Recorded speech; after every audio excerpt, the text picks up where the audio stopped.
سلامونه ملګرو. دا وخت په ټویټر باندې، په سوشل میډیا، په ګوګل کې او فیسبوک باندې دا په ټاپ ټرندز کې دا خبره چې په هندستان کې دا وخت یو د پنجابي جبې یو ګلوکار سیدو موسیوالا هغه قتل کړی شوی دی.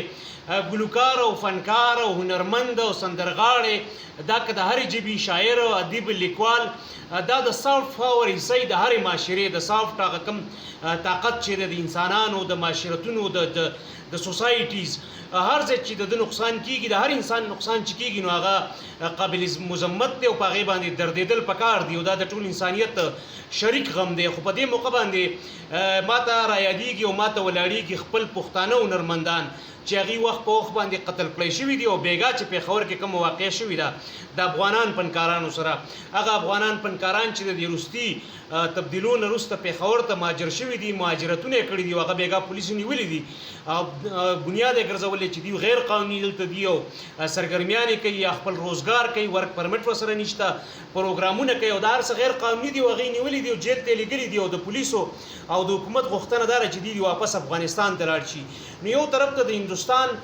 د خلکو کلچر، د پنجابیانو کلچر، د پنجابیانو د خپلو آرټسټانو سره مینه، د خپلو خلکو سره مینه چې صرف او صرف په 40 منټه کې د سوشل میډیا په هر سایټ باندې دا وخت دغه ټاپ ټرند دی، یعنی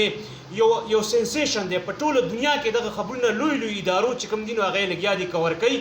د پاکستان خلک هم ورباندې باس کوي. دا ټرند په پاکستان کې هم ټاپ ټرند دی چونکې دی د پنجابي سنګر او چونکې دی د تعلق د هندوستان سره و، نو دا د ټولې دنیا یو مسله ګرځېدلې ده یا ټوله دنیا کې په دې باندې خبره کېږي. خو د پښتنو په خاوره څومره هنرمندان قتل کړی شوي دي، څومره هنرمندان چې کوم دي هغه زورول شوي دي، څومره هنرمندان هغه په مهاجرتونو باندې مجبوره کړي دي. دلته چې کومه ملیټنسي راغلي و نو هغې دوران کې هارون باچا، سردار علي ټکر، عالمزیب مجاهد، که د نومونو دغه لړۍ راواخلو دا دومره اوږده شي،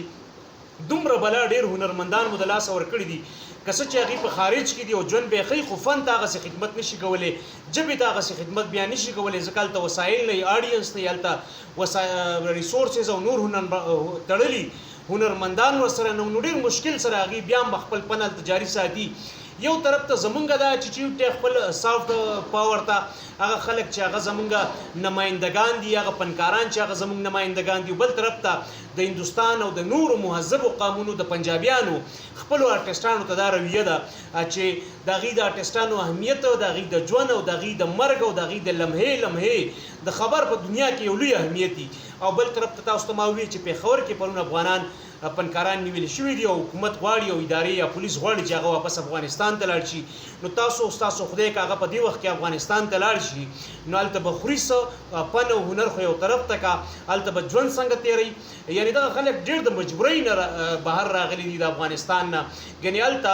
په 13 کاله کې د هغې حالت ډېر زیات ښه شوی و، د فن دپاره میډیا موجوده وه، خپل د پښتو د فارسۍ او مقامي چینلې وې، هغې زیات نه زیات ښه نه ښه کار هلته کولی شو. خو دغه اوس د هغې مجبوري ده چې دلته راغلي دي او ژوند کوي. نو زموږ غوښتنه دا ده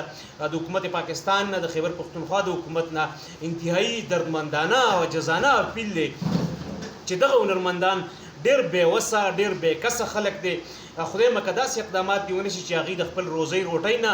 لرې کړی شي او دې نه علاوه د هغې ژوند ته خدای مکه واپس تلو کې خطر جوړ نه شي. که ژوند ته خطر جوړ نه شي نو د رزق مسلې جوړېږي او تاسو پوهېږئ چې هلته دا وخت د هنرمندانو سره د خلکو څه اټیټیوډ دی یا د حکومت د موجوده حکومت هلته څه قسمه رویه ده. نو دا هم غوښتنه ده او دا یو کمپیریزن مې ستاسو مخې ته ایښودو چې موږ څومره بدنصیبه یو، د دې خاورې هنرمندان څومره بدنصیبه دي او د دې خاورې فنکاران څومره بدنصیبه دي. د وخت راکولو یو جهان مننه.